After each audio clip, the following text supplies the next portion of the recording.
హనుమ విషయంలో మీకు ఎదురుగుండా ఒక మూర్తిని కూడా పెట్టి పూజ చెయ్యక్కర్లేదు.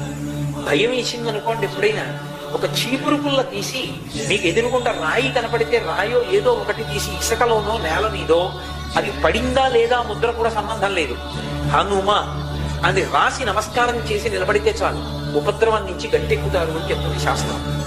అందుకే హనుమ అత్యద్భుతమైనటువంటి రీతిలో కనపడేటటువంటి సుందరకాండకి ఇప్పటికీ పెద్దలు ఒక మాట చెప్తారు.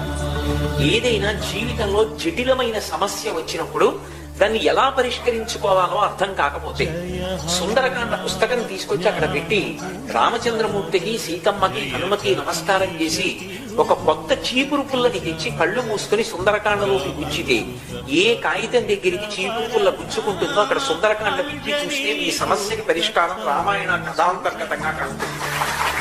ఇది నేను స్వతంత్రించి మాత్రం